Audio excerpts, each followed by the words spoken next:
ऐसा हंस है जिसकी कहानी बड़ी विचित्र है। वो हंस कोई दूसरा नहीं है, शास्त्र ही हंस है, वेद ही हंस है। यह सर्वतोभावेन भगवान को भजने की ही आज्ञा दे रहा है। प्रवृत्ति के उपदेश में शास्त्र का प्रयोजन नहीं है, क्योंकि प्रवृत्ति तो परंपरा से सिद्ध है।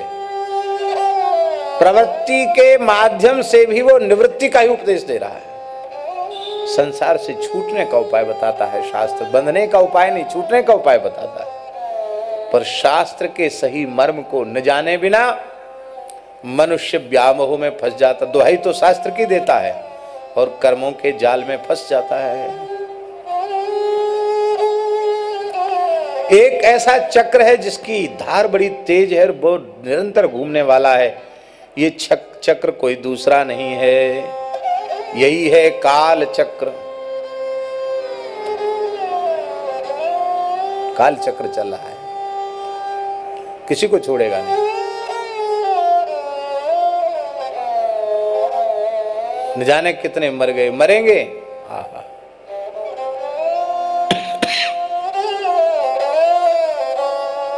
कोई नहीं बच सकता इससे। चलती चक्की देख के दिया कबीरा रोए, दो पाटन के बीच में साबुत बचा न कोई। एक काल की चक्की में सब पिस रहे हैं।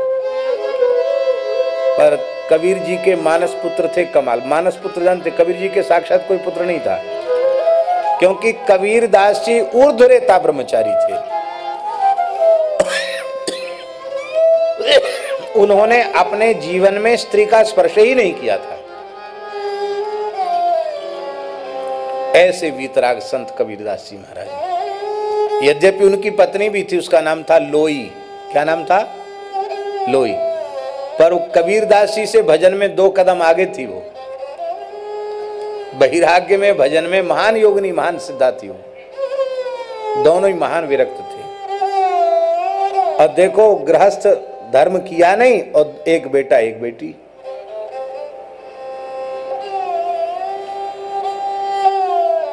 आप लोग कहेंगे बिना स्त्री पुरुष के संयोग के बेटा बेटी कैसे? यही तो महात्माओं की लीला है।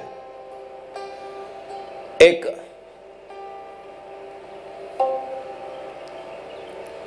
बादशाह का राजकुमार मर गया, हाहाकार हो रहा था। एक बालक मर गया, बादशाह का नहीं था, बालक था, मर गया।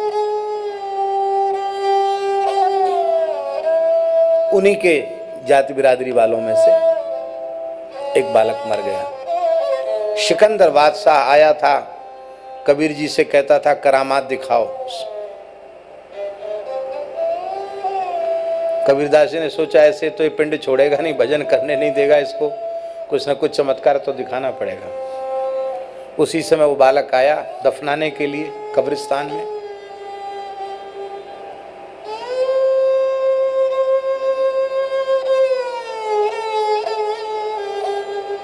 कबीरदास जी ने कहा, बादशाह सिकंदर, तेरी हुकूमत सब पर चलती, क्या इस पर भी तेरी हुकूमत चल सकती है?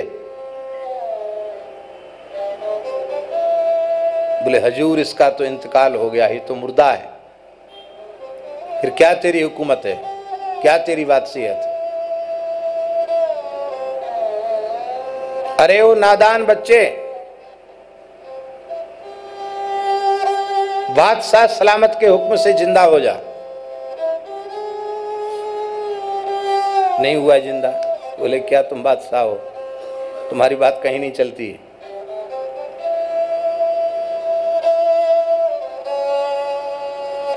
बादशाह लो, मैं क्या ना चीज बादशाह हूं, ये तो अल्लाह की इच्छा। कबीरदास जी बोले, हे बच्चे, अल्लाह ताला की इच्छा से जिंदा हो जा, अल्लाह के हुक्म से जिंदा हो जा। नहीं हुआ जिंदा। अल्लाह की इच्छा नहीं है। कबीरदास जी हंस के बोले, ए बच्चा, कबीरदास के हुक्म से जिंदा हो जा। जैसी का कबीरदास के हुक्म से जिंदा हो जा, बालक आंख मल के उठ के बैठ गया, कबीर जी के चरणों में साष्टांग प्रणाम किया। बादशाह के मुख से निकला कमाल कमाल कमाल कमाल कमाल कमाल कमाल कमाल। कमाल हो गया, मुर्दा जिंदा हो गया, बालक का नाम पड़ गया कमाल।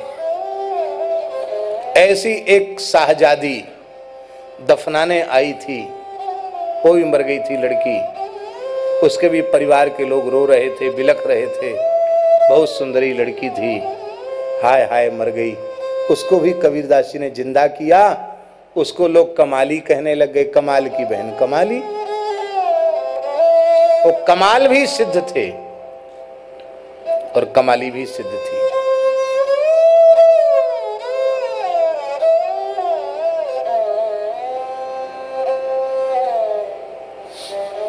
कमाली भी बड़ी सिद्ध थी महाराज, ये विलक्षण परिवार था।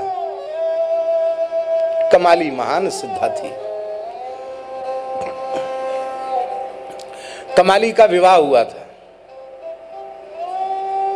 मुल्तान में, जो वर्तमान में पाकिस्तान में।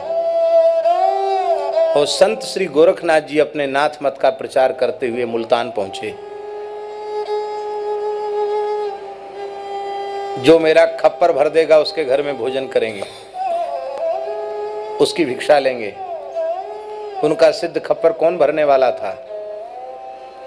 कमाली को पता चला, अपने पति से कहा कि हमारे काका जी आए हैं, कि हमारे पिताजी श्री कबीरदास जी से उनकी मित्रता है, उनको घर में ले आओ, यहीं भोजन करें। मैं वैष्णव हूँ, बड़ी पवित्रता से रसोई बना करके पवाऊंगी। अरे बोले क्या कह रही है भगवान, हम गरीब आदमी कहाँ से, बड़े बड़े राजा लोग खप्पर नहीं भर पा रहे, हम कहाँ से खप्पर। बोले बुला के तो लाओ उनको, महाराज हमारे यहाँ चलिए। आए बाबा, आधी चम्मच भात से खप्पर भर दिया। भात उलट कर नीचे गिरने लग गया। श्री गुरु गोरखनाथ जी ने देखा, ए कौन, हमारी सिद्धि का अतिक्रमण करने वाला कौन, तू कौन है? काका जी आप भूल गए, मैं आपकी गोद में खेलने वाली आपकी बेटी कमाली। अच्छा ये कबीर जी की बेटी कमाली, कबीर की मानस पुत्री कमाली। अरे ये कमाल तूने कहां से सीखा? बोले आप संत रैदास जी से मिलके आए थे, उन्होंने अपने कठोता का पानी आपके खप्पर में भरा था, आपने पिया नहीं था, वो पानी मैंने पी लिया, तभी से सारे कमाल मुझे आ गए, मुझे सारी सृष्टि भगवानमयी दिखती है। गोरखनाथ जी पुनः संत रैदास जी के पास गए, फिर खप्पर आगे बढ़िया, लाओ पिलाओ प्यासा हूं। पर श्री रैदास जी भी महान सिद्ध थे। क्या कहा उन्होंने? जब प्याते थे तब पिया नहीं, जिन पिया पिया को जान लिया। जब प्याते थे तब पिया नहीं, जिन पिया पिया को जान लिया। भूला जोगी फिरे दीवाना, वह पानी मुल्तान गया। वो पानी अब यहाँ नहीं, वो मुल्तान चला गया, कमाली के पास चला गया। ऐसे सिद्ध संतों की गोद में खेली थी वो कमाली। आहा, इसलिए भैया ये चक्र, कमाल जी की बात हम कह रहे थे, कमाल जी हंसने लगे। कबीरदास जी बोले मैं हंस रहा हूं, तू, मैं रो रहा हूं, तू हंस रहा है? बोले हाँ गुरुजी मैं हंस रहा हूं। क्यों, आप क्यों रो रहे हैं पहले बताइए। बोले चलती चक्की देख के दिया कबीरा रोए, दो पाटन के बीच में साबुत बचा न कोई। पिताजी हमने तो एक और बात गौर की है। क्या? चलती चक्की देख के हंसा कमाल ठठाए, जो कीली से लग रहा सो पूरा बच जाए।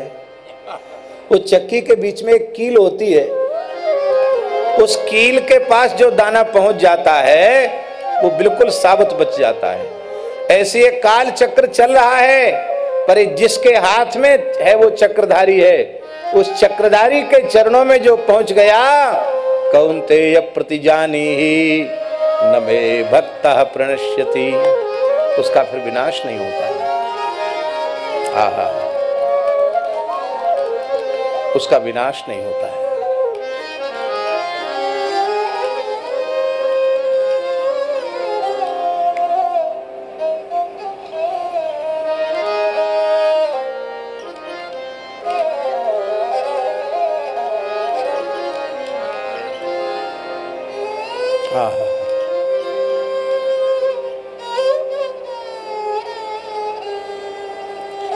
इसलिए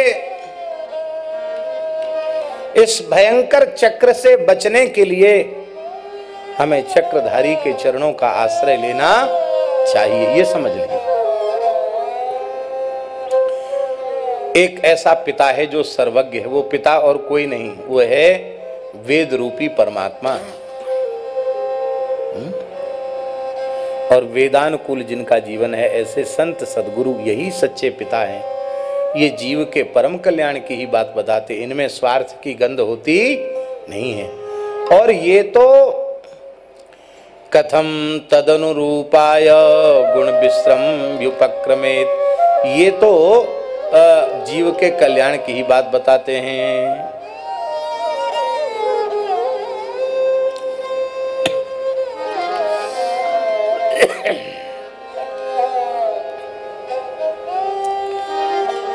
तो हमने तो उत्तर खोज लिया, यही उत्तर है ना? नारद जी बोले हाँ बिल्कुल ठीक। इसका उत्तर जानने का